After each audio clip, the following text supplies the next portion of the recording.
The softball regular season has come to a close and postseason play is approaching. Hello and welcome to Sports Talk. I'm Tyler Sloan. Both Boyd and North have succeeded in returning to the postseason this year. Tara Sneed from Boyd and Dan Sedgwick from North are here to give us a glimpse into their playoff chances. McKinney High just missed out for a second year in a row for the final playoff spot in 10-5A. Their coach Alicia Crawford joins me to reflect on her team's incredible fight throughout the season. Our softball show is up next on Sports Talk.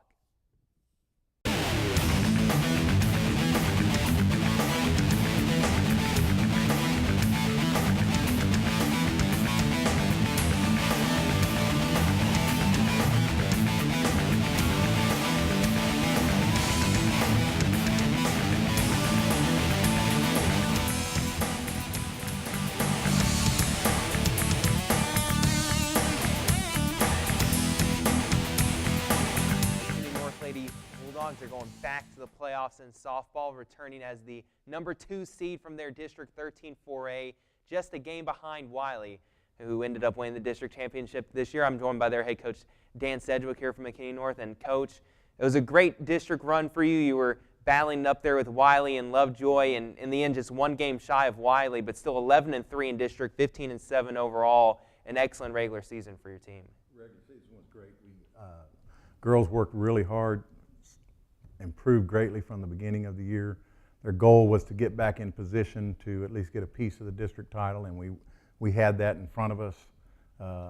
Wiley came out ahead by a couple of runs in that second game against them, but we win that game and we'd be tied with them for the district championship. So they worked hard to get back to that spot, and they took that loss pretty hard, but then came right back and started playing good ball again, and we're playing good ball going into the playoffs. So I'm excited. Your offense is really rolling right now. You have 5 or 6 players that are hitting over 400 going into the postseason, and they're getting to hit the lawn ball well throughout the regular season. The 1 through 5 in your order, what do you expect out of them going into the playoffs based on the experience they've been gaining and the confidence that's growing with them? I think we'll do fine. We've seen a wide variety of pitching throughout the year. Several of those girls are on club teams. They see really good pitching all the time. So I'm looking forward to a pretty good run. We averaged over 10 runs a game this year, and I've never had a team do that, even the best of teams that I've had in the past. They just know how to hit. They know how to make adjustments, and I hope I'm not jinxing myself. Yeah, hopefully not. They do a great job, and they work so hard. They really want it, and it's a lot of fun coaching these girls. It's amazing that your pitcher and catcher, Celeste Verdolivo and Zoe Goodman, they're also your leading hitters with batting average, and Zoe, I know, is your leading power hitter. She's hit 5 home runs on the season, and Celeste as well has been able to hit the lawn ball this year. Yes, she has, and in the right spots, especially with Celeste. She comes up and she sees those girls in scoring position, and I know she's going to hit the ball hard. I mean, against Wiley East, the umpires called some illegal pitches on her, and she got a little bit riled up about it, and I said, hey, take care of it at the plate, take care of it at the plate. And she came up with the bases loaded and drove one to a fence that the girl made a spectacular catch on. But in those situations, I know that I can really depend on her to do those things. And also, a senior, Ashley Allborn's been great when girls have been in scoring position. That 13-inning game that we had to play against Royce City, she came up with a big hit in the bottom of the 13th inning to score the winning run.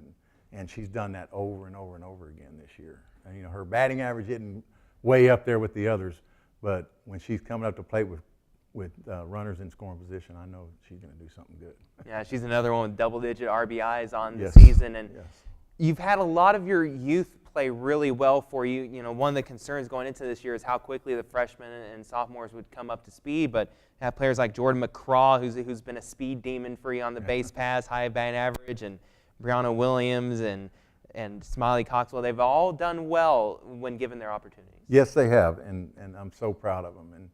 And you know, early in the year, we struggled through a lot of the things we're talking about right now, and we struggled through it. I mean, and this is one of the hardest working groups I've had, and they work hard. They know that they can do well. They believe that. Sometimes it's hard to get these kids to really believe that they're as good as they really are. but these girls are kind of taking a hold of it, and they're kind of getting a little bit of a taste of what it is to win and win well and often, and it's catching on. I'm excited. I know I keep saying that, but yeah, the big deal for you going into this year was Lovejoy and taking care of them, and you finally got that win against them. You split your series with them in the district. You beat them 13-2 in your win, and that just had to feel good for everyone to have that sort of result against Lovejoy. They really wanted that. They did. And, last year was a couple of real tough games against them, and this year, the first game, I personally made a couple of little mistakes on entering people, and we just really felt like we should have won that first game against them also. And so coming back, and that's exactly what I was just talking about. They worked so hard. They wanted that so bad. And then they just, we didn't even emphasize anything about winning. That whole week, we were just talking about we got to do our best. Just let's figure out what we need to work on and work on it, and let's go out there and perform at the best level we can, and everything else will take care of itself. And it did in a big way, and they really got excited over that one. And I did too, to be honest with you. It was a good win for us. We talked about Celeste's ability at the plate already. Her pitching is going to be very important for you in the playoffs, and you have a lot of depth as well at pitching. You have 3 different arms that you can throw out there in these playoff series, and you're going up against Texas High here in the first round. You have a 3-game series, best of 3 against them. That's at Northeast Texas Community College in Mount Pleasant. You're taking on Texas High. Pitching, all around, that's so important going to playoffs, because sometimes if you just have one player get a hot hand, they can sort of carry a team if they just shut down the opponent. That's exactly right. She is at 2.1, I believe, something like that on their earned run average. And if, our average is way up there at 10 runs a game, even if we do half of that, we should be okay. And so you're exactly right. This is a pitcher's game.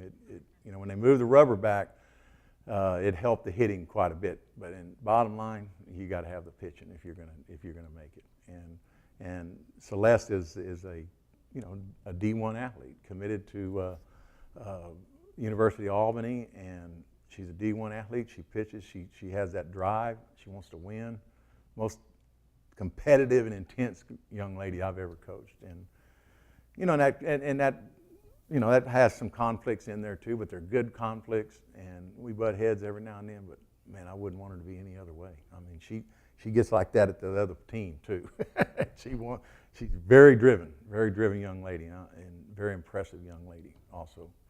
So we're glad to have her. Very glad to have her. She's done a lot. And you mentioned the Royce City game earlier this year. You had the 13 innings you had to play, and you end up coming out with the victory.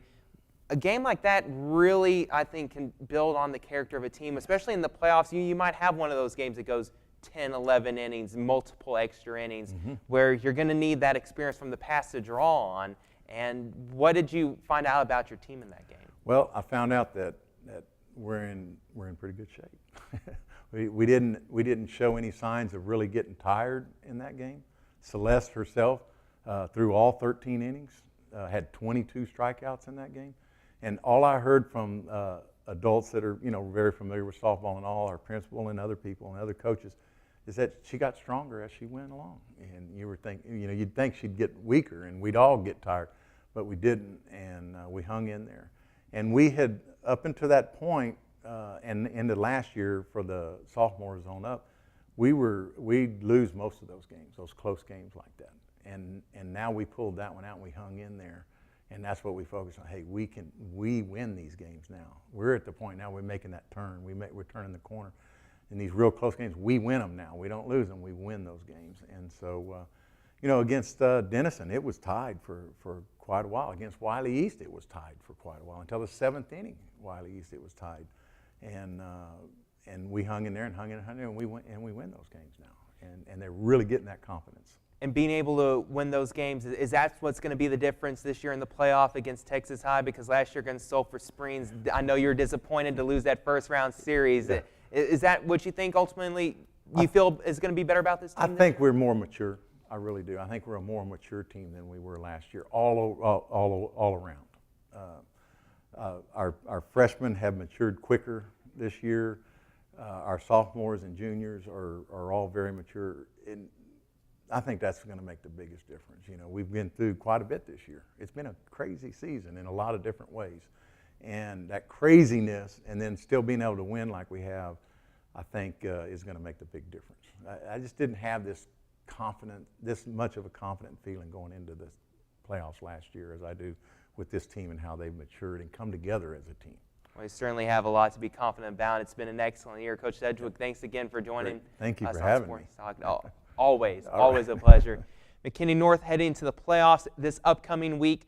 Thursday is game 1. It'll be at Northeast Texas Community College. They're taking on Texas High from District 14-4A, and they'll have a possible game Friday. Well, Friday will be game 2. Possible Saturday game 3 if need be. Hopefully North going to get out of the first round of the playoffs with a nice, comfortable 2-0 series win.